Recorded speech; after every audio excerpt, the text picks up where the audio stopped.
Hello and good evening, everyone. I'm Katie McManus, your practical business strategist, coming to you live in several places today. I'm over on Facebook, LinkedIn, YouTube, and on my phone over here on TikTok. Hello, everyone. Welcome. I have not gone live in a very, very long time. And I don't know, I forgot to do it. Just kind of like left my mind for a little while. But I'm back. And I want to talk a little bit tonight about the 3 reasons why I see that people aren't getting clients right now. Before I get into it, let me just do my little disclaimer as per usual. I'm using this amazing tool called StreamYard for my live over on Facebook, LinkedIn, and YouTube. Sometimes the technology works perfectly and sometimes it doesn't show me everything. So I love this to be interactive. And actually, I'm just realizing there's all these new features and I can just have it be automatic. I hope, we'll see how that works. I just turned it on. Anyway, I love it to be interactive, but if for whatever reason your comment doesn't show up, I'm not ignoring you. I promise I'm just not seeing it. So anyway, let's see. Who do we have here? Hello, everyone. Welcome. Anyway, so why is it so hard to get clients right now? And I'm speaking specifically for folks who are running their own businesses and offering really high level services. I've been hearing this over the last handful of months, especially since a certain date in January, that has been incredibly difficult to get people on the phone, to get people to book sales calls. And then once you do get people on a sales call, to have them convert from potential client to actual paid client. And I just want to have a little bit of grace for everyone, okay? I think it's really easy to have these results not come through and think, oh God, there's something wrong with me. There's something wrong with me. No one wants to hire my business. Maybe AI has replaced me, and to start catastrophizing about all the things that could be going wrong, that could be in your control. But we have to acknowledge that the world has changed a lot in the last 4 months, and not for the better. There's a lot of fear and stress and anxiety out there, rightly so. And all that gets to exist. And all that gets to be one of the have an impact on our business, I want to say. Hello, Mighty Mike, welcome. And also, it gets to impact our business. And also, we don't get to give ourselves, let ourselves off the hook, right? We are responsible for our businesses. So what I have noticed in the last few months is that, yes, it's harder. Yes, you're posting into the social media land that is constantly talking about politics and everything going wrong and, just awful things that are happening in the world. And also there are still people out there who need your help. There are still people out there who have the problem that you specifically solve. There are still your ideal clients out there who will thrive working with someone like you more than anyone else. And hi, Cameron, welcome. And who want to reach the goal that you help your clients achieve.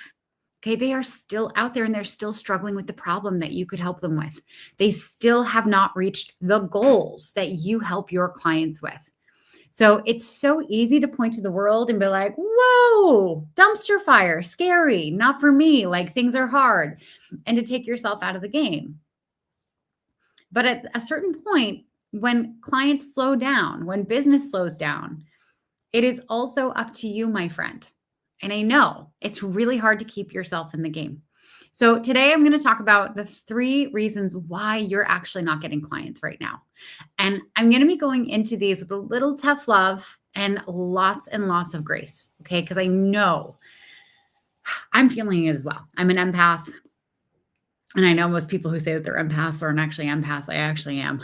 But it's really hard to get bombarded by all this stuff constantly. I'm with you. And also, if you're in business, you're going to have to find ways to make it work, right? And so we're going to talk through that tonight. If you have any questions, please do pop them in the chat. If I'm saying something that's a little too close to home, just breathe through it, okay? It's fine. We're all friends here, okay? And the goal The goal here is not to make you feel like you're being called out. The goal here is to make you see where you can be more successful. Okay. Hi, Judy. Welcome. Hi, Erin. Hello. So I want to start off talking about a metaphor that I just came up with. And that's, you know, middle school dances. Of course you do. Of course you do. You've been to a middle school dance. Okay. Funny story. So in 8th grade, they cut funding for the school buses for field trips in my school. And, you know, like I went to a school in a really good district. So we had a lot of funding for a lot of things. And so I took it upon myself to organize a few school dances to raise money for the school buses so that we could still go on field trips. And some people showed up who hadn't gotten tickets, and we were kind of at full capacity. And I was like talking with my hands, like I do. You've watched me talk with my hands a lot. And I accidentally stuck my finger up Chris Marchante's nose right in front of a bunch of people. It was mortifying and really gross. Yeah. Hi, Justin. Middle school dance is a single event that keeps my therapist in business. Oh my God. Yeah. They're traumatizing in so many ways. But so anyway, so I stuck my finger up his nose. Didn't mean to, obviously, if you're just joining. I was just talking with my hands a lot, as I do. Anyway, I still remember that. Every time I go to that community center where we hosted that dance, I like right by the drinking fountains. That was the place that traumatized me. Anyway, back to the point. We've all been to a middle school dance, right? So at a middle school dance, like how does it start? It starts with a bunch of really awkward prepubescent humans standing around awkwardly, dressed nicely in clothes that their moms bought them, like looking around being like, oh God, this is awkward, you know, and also like going like, oh my God, like I want to dance with them and I want to dance with them. But I'm too scared. And maybe you're like joking with your friends, but no one's on the dance floor in the beginning, right? That poor freaking DJ, whoever DJs middle school dances, you guys, I don't know how you do it. Okay. I can be on here and not have an audience, but like middle school dances, like you have an audience and they're just kind of staring at you like, anyway, but we all know like there are a few brave souls in the very beginning who maybe there's like the right song on and they're like, let's go dance. So they'll start dancing. And then a few other brave souls will be like, oh, well, if they're going to dance, then we can dance. We can maybe not look stupid, right? Until a fair amount of people are dancing. It's a middle school dance. So like not everyone's going to be dancing. It's just never going to happen that way, right? But here's the kicker. If the wrong song starts playing, if the tunes aren't vibing, as the kids might say right now, do kids say that now? I don't know. I'm a millennial, an elder millennial. I could be wrong. If the music isn't something that people want to dance to, then it drops off. And the whole process has to start all over. And what it usually takes is someone saying, okay, this is not the music we want to dance to. Let's go tell the DJ the song that will get everyone back on the dance floor. We are in this moment right now. And I know it's a lot more serious than a bad song killing the vibes at a middle school dance. Okay. I am not saying that it is equivalent at all. But I am saying that if you're seeing a major dip in your business and with your, oh God, Troy, if the dudes aren't vibing that took you out, I hope in a good way. I hope you enjoyed that. So it's not equivalent, but if you're not bringing in the clients that you want right now, it is up to you, my friend, to change the music, right? To make sure that you are doing every single thing that you possibly can to keep your business in the game. Okay. And I want to acknowledge the fear that we all have right now about like how it'll seem if we're out there just promoting our business, acting as if everything is business as usual. Yeah, I get it. I've been feeling the exact same way. And also I have to remind you, because I have to remind myself this way, that, oh my gosh, I just found a new feature on TikTok that I can see stuff.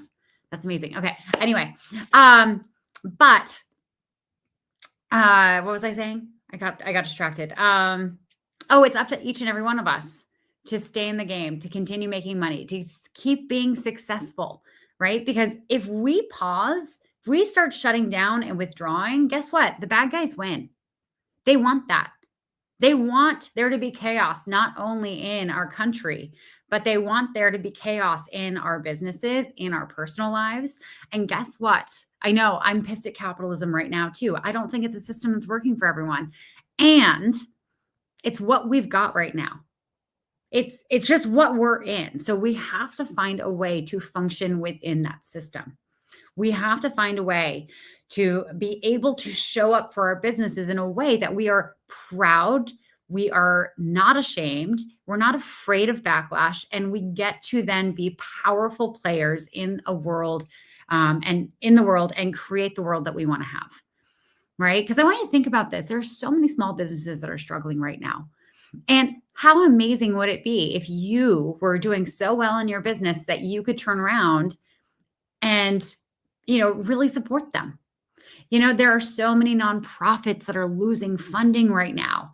Imagine the impact you would have if you doubled down in your business right now and started bringing in some serious clients and serious money, and we're able to turn around and write a fat ass check to a cause that really, really, really matters to you. Think of the impact you could have. All right. And we'll talk about, reconstructing the world later, but we have to make sure that we are maintaining our livelihood as we are working towards that. All right. And this doesn't mean you're not also speaking up. This doesn't mean you're not also taking 20 minutes every few days to call your senators, to call your Congress people. And it doesn't mean you're not showing up to protests. It means that you are keeping your yard taken care of. Justin, we cannot control all the shit happening, but we can control how we respond to it. However, I have Fortunate Son and April 26, 1992 on repeat in my mind right now. Oh my God, I'm so music illiterate. I don't know what that song is. I'm going to have to look it up and listen to it later. Anyway, okay, so have we dealt with that fear? Does that feel good? Hi, Rita, welcome. Hi, Daddy Princess, hello. Bob, I love the names on TikTok. Hi, Thomas, welcome. Okay, so let's get down to business. Let's get down to business. Milan, anyone? Okay, anyway, that was embarrassing.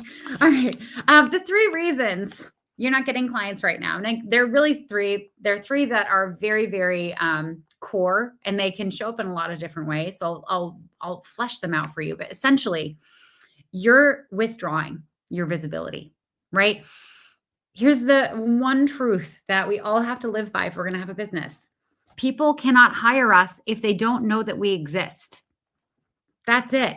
I don't know about you guys, but I have never taken a wad of cash and then just gone like walking down the street trying to find someone to hand it to for services unknown. That's not how people hire. If you want clients, you have to tell them that you exist. You have to make sure they understand how you can help them, what results you help your clients get, what problems you solve, and you have to do it again. And you have to do it again, and you have to do it again, right? Because people forget really easily. I'm not going to see a post once in my feed on LinkedIn and then, remember it forever. I'm going to have to see your name show up dozens of times. Okay. I know it is scary to put your name out right there right now and to maybe be seen as insensitive for posting for your business when there's so much bad going on in the world. And also, you are not doing yourself or the world any favors by withdrawing your visibility, right? Because what's the core truth? People can't hire you if they don't know that you exist, okay? You have to tell people that you exist over and over and over and over and over and over again. And that's not to say that you can't share about your beliefs around what's going on right now.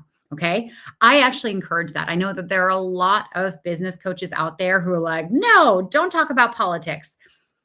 Bish, please talk about politics.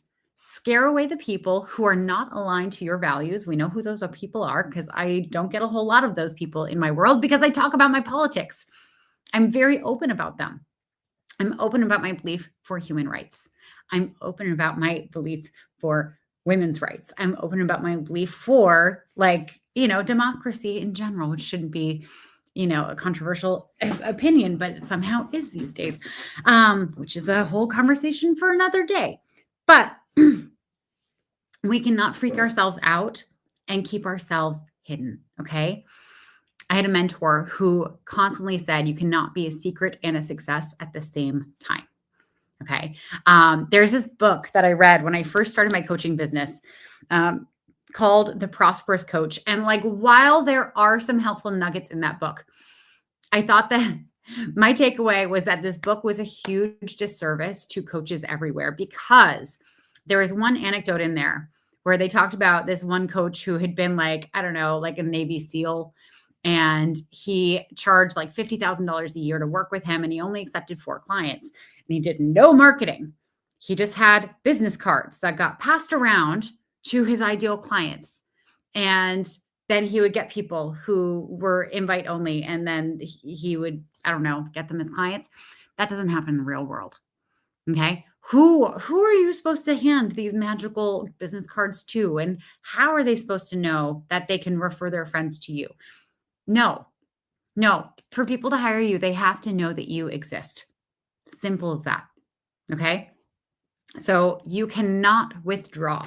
I know. And if you have withdrawn, if you have dialed back in your visibility, I get it. I've done it too. Honestly, I'm guilty of all of this. Okay. And we have to call bullshit now. We have to keep showing up. We have to keep being our bright, loving selves, promoting the work that does good work for people in the world. Okay. Because here's the other thing. And I know I talk about this a lot, even when the world isn't burning, but you have a gift. Okay. And I know it sounds so cheesy, but you do. You have a gift. You have this ability to solve this problem and help people get to a specific goal in this magical way that only you can do it in that way. Only you have your sense of humor, right? Only you have your personality and your weirdo interests and your ability to connect with a certain personality of person, right? Not every therapist is right for every person who needs therapy. Okay. Talk to people who've been in therapy. I've had the wrong therapist sometimes. It doesn't go well. Right? Not every single coach is going to work for every single client. Okay. I've been there too. It doesn't go well. Right? Even when it comes to like carpenters, if your carpenter doesn't understand your vision for how you want to renovate your home, it's not going to go well. Right? There is a specific group of clients that exist out there in the world that you and only you are the right person to help. And by you withdrawing and keeping yourself from being visible, you are being a selfish bastard, essentially, because you are robbing them of the chance of getting to work with you. You are robbing them of the opportunity to get your help. And that is just super selfish. And I know you're not a selfish person. I know you're actually very giving. So stop it. How do you convince someone who has a ton of talent to charge what they are worth without feeling guilty for the rate they charge? Okay, this is a tricky one. I'm so happy you asked this. I'm going to drink some water before I start answering. Okay. So, okay, so I'm going to answer this as if you were this person, right? Because convincing someone else when they don't see it themselves is really hard, right? But if someone were coming to me and they were asking, like, I know I'm really talented and I know I can make more doing this, but I feel so guilty charging more. What can I do? I like to acknowledge first and foremost that they have helper energy, right? They might be helper healer energy. And like, that's so needed in our world right now, right? But we also have this really false belief that in order to be a true helper healer, that we also for some reason have to be poor, that we have to suffer. Like we're not allowed to make money while we do that. And I honestly thought about this a lot. I think this comes from the Catholic Church model, where if you wanted to enter into service and be a helper for the church, like a monk, a nun, a priest, whatever, you have to like give up all of your worldly goods, right? And then you're allowed to do good work for the church, right? That's not a thing. We do this fucked up thing also in Western culture where we have the people who are doing the work that is the most needed. So I'm talking healthcare workers and teachers.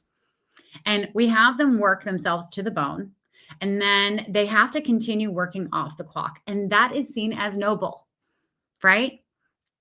If a teacher goes above and beyond and takes her work home and does extra stuff and spends money out of their own pocket to bring stuff into the classroom, we celebrate them for it. We don't pay them more. How fucked up is that? And yet, we take this mentality of that is noble. They're doing good work. They're helping people, and they're not getting paid for it. That's how I should do this, right? Like, that is a choice. You can absolutely do that, but it doesn't mean that it's right. It doesn't mean that that makes your work any more good or any more noble than if you were paid well for it, right? I also like to talk about, let's say you want to make your work completely affordable to all of your clients, but the type of work that you do, you can't have that many clients, right? So let's say you are a life coach, and you really, unless you're working with a company who's feeding you clients, really, like, you're not going to be able to get more than like 15, 20 clients, right, at any given time. So let's say, for the sake of math, you have 20 clients and you're charging $200 a month. So, and you're seeing them for like 2 hours a month. And I know this is getting confusing, but the math only maths to about $4,000 a month. And I don't know about you guys, but I can't survive on that. Okay. No way in hell, right? Especially not in the United States right now. So what's going to happen if you build up this business, you have 20 clients, you're supporting them, you're not charging much, and you're charging so little that you start struggling financially? Well, guess what? You're going to have to quit, right? Because you live in a meat suit that needs things. It needs food, it needs water, it needs shelter. All those things cost money. Okay. So you're not going to be able to be a consistent helper. You're going to have to quit, and you're going to have to like drop all of these clients, and you're going to have to go back and get a job. And it's going to be really fucking depressing for everyone. Okay.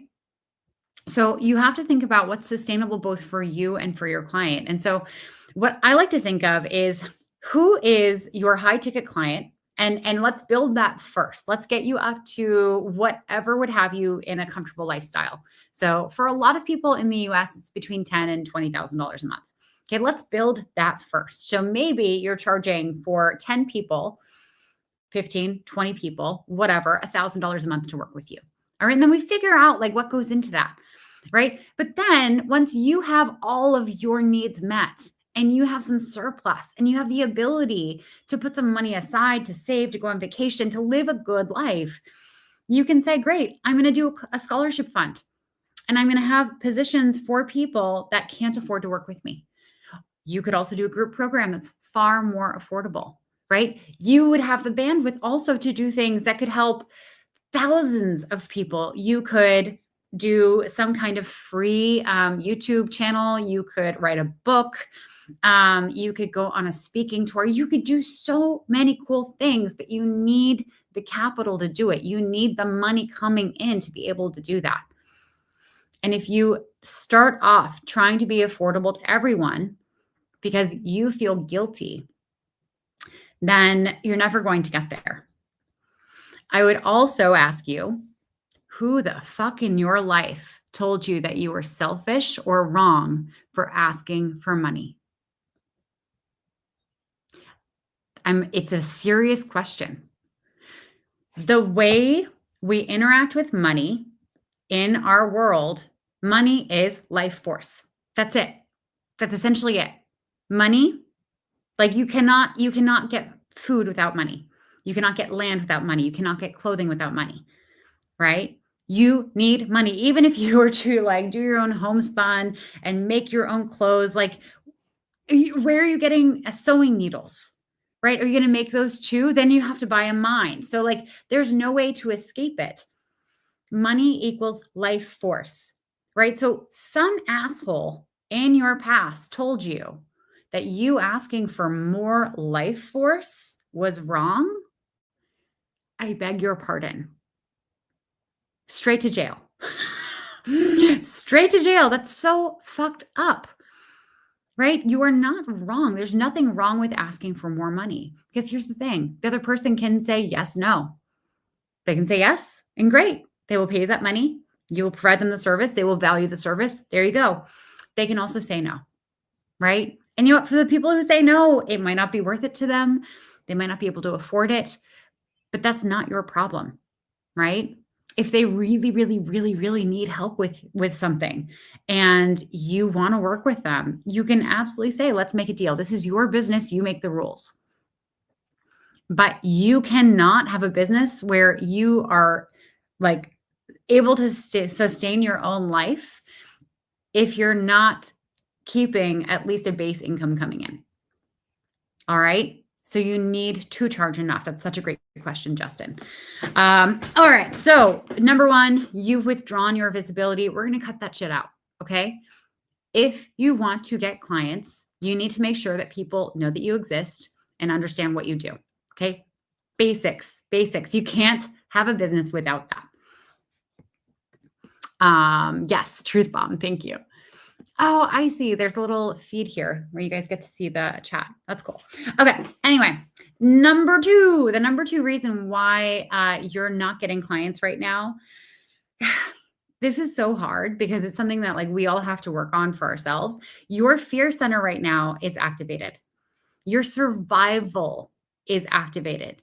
You know, we're seeing people literally getting kidnapped off the streets. Okay. And I say that and I tense up, right? And I'm a white lady, okay, who was born and raised in the United States. Like, and I'm getting scared, right? Our nervous systems are identifying dangers out there in the world and then putting us on high alert. Okay. So it sounds super fucking basic. I know I'm swearing a lot tonight. I don't know why. Well, I do know because I'm furious at everything. But excuse me for my potty mouth. I hope there are no children watching. But honestly, like when you have a fear response and your nervous system is activated, you need to self-soothe, right? So it can be as simple as just rubbing your own arms and just focusing in on the sensation of touching your own arms and breathing. You could do some vagus nerve activation, which is very simple things like humming. And you don't have to be like musical at all. You just go, and that activates your vagus nerve. You could put ice around your face. Fuck it. Now's the time to say it. Exactly. Anyway, you could put ice around your face, or cold water. You know, keeping yourself warm is also really great if you're in a fear response. There are so many methods. I recommend you look up, or if you work with a therapist, talk to them and talk about different ways that you can like tend to your nervous system when you're in fight or flight. But honestly, like, I know it sounds really basic, but I do this. I'm doing this all the time right now. And honestly, it really keeps me in the game, keeps me able to be creative and involved in my business and resourceful for my clients. So I'm just over here like rocking and hugging myself essentially. But you know, it works. Don't knock until you try it. But like, here's the thing about our fear centers. When they start identifying fears out there in the world, it doesn't stop there. It's like an addict. It needs to find more dangers everywhere. Okay. So when your fear centers are engaged for, you know, things that are happening in LA and things that are happening the next town over and things that are happening in Washington, your brain is going to start looking for all the dangers that are closer to home, including your business. Right. And so you're going to start really focusing in on all the things that could go wrong. And because with attention, things grow, because you're focusing in on the things that go wrong, things are starting to go wrong, right? And that leads me to number three. The third reason why you're not getting clients right now is it becomes a self-fulfilling prophecy, right? So your fear part of your brain is activated. You're in fight or flight. You start identifying dangers everywhere, dangers in your business. You start focusing in on them. And then you really start focusing on them so much that they start becoming real. Hi, Jess. Welcome. Hi. And also, you know, you start saying, well, you know, the world's really scary right now, so people aren't signing up for stuff like this. And oh yeah, like my friends are also struggling to get clients right now. And oh, it's been a tough few months. And you start making up this story that, oh, well, this has been the transition, so it's always going to be this way. And what happens when we just kind of like think something's a foregone conclusion? We give up on it. We kind of like wash our hands and say, okay, well, that's that. I guess I'm just going to have to figure it out some other way. And that's not okay. That's you giving up on yourself. That's you relinquishing control. That's you deciding I'm no longer the narrator of my story. Okay. So I'm just going to let it all go and just let what happens happen. That's not okay.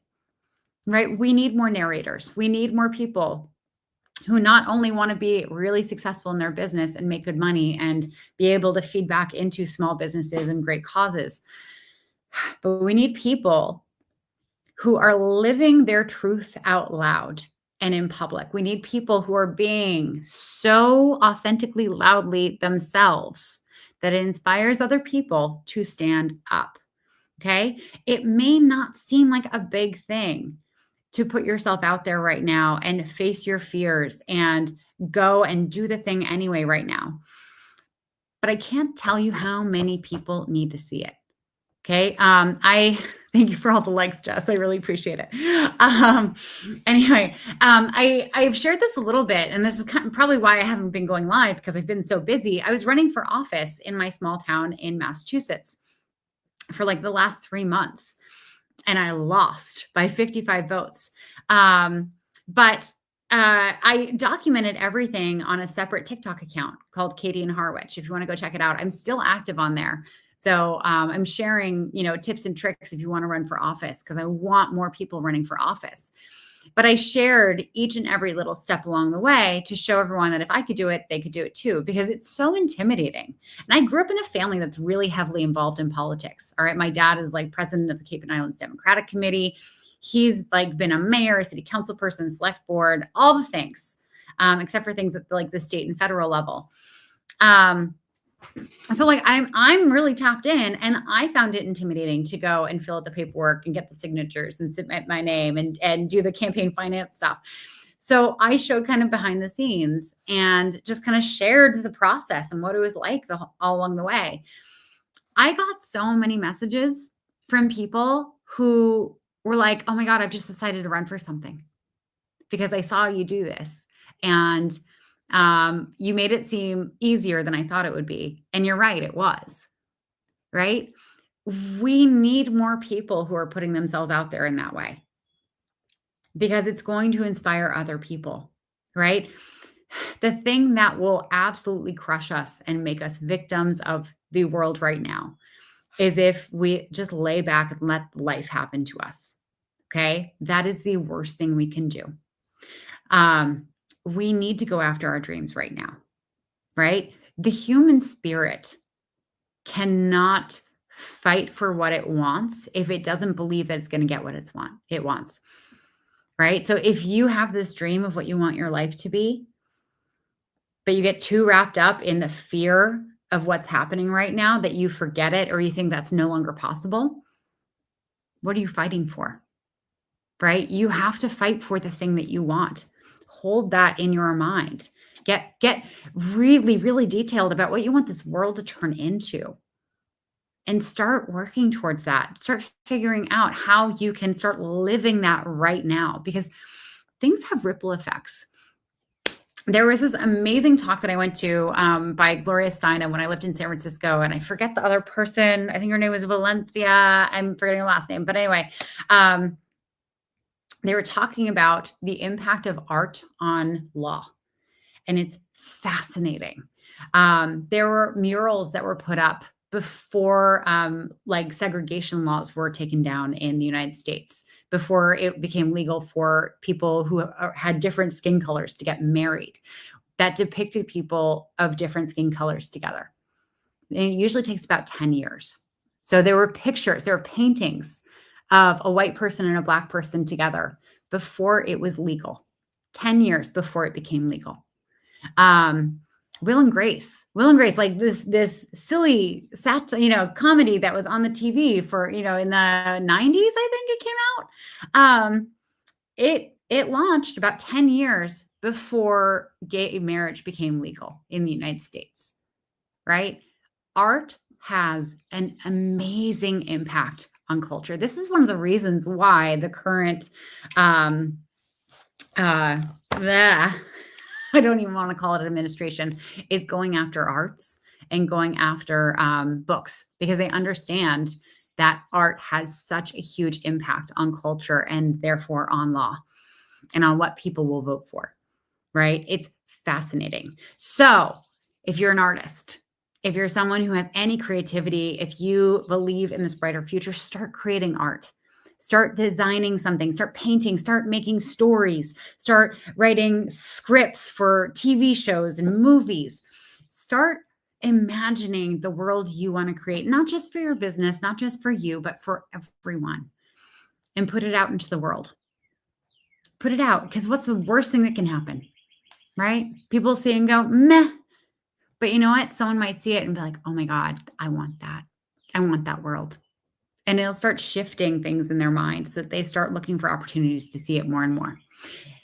We have so much more power than we give ourselves credit for. Okay. If you walk away with nothing else in this live from hearing me talk for over 30 minutes, you guys are amazing for sticking with me. I want you to remember that you are so goddamn powerful. You just have to remember it. You just have to decide right here and now, right? In this magical moment at 7:05 p.m. Eastern on June 10th, you get to decide here and now that you're going to go for it and you're going to make a difference and you're going to have a successful business, and you are just going to do whatever needs to be done to make those things true. Okay? This is up to you, my friend. So go and get it. Stop being a weenie about this. Stop being afraid. Stop letting your fears drive you, right? Because fears can only drive you to a certain point. You know, they can drive you out of danger-ish, but they can't take you where you want to go. The hot dogs. Thank you. Thank you so much for being here. It is 7:05. It's a little longer than I had meant to, but I hope that was so valuable to you. I am going to be going live over the next couple weeks because I'm launching something new, and I'm very, very excited to share about it. And it will help you get high-paying clients if that's what you're wanting. So stay tuned. But for right now, I'm Katie McManus, your practical business coach. Thank you so much for being here. And to everyone who's been watching on Facebook, on LinkedIn, on YouTube, and over here on TikTok, I hope you have an amazing evening, and I will see you all very, very soon. Okay. Much love. Bye.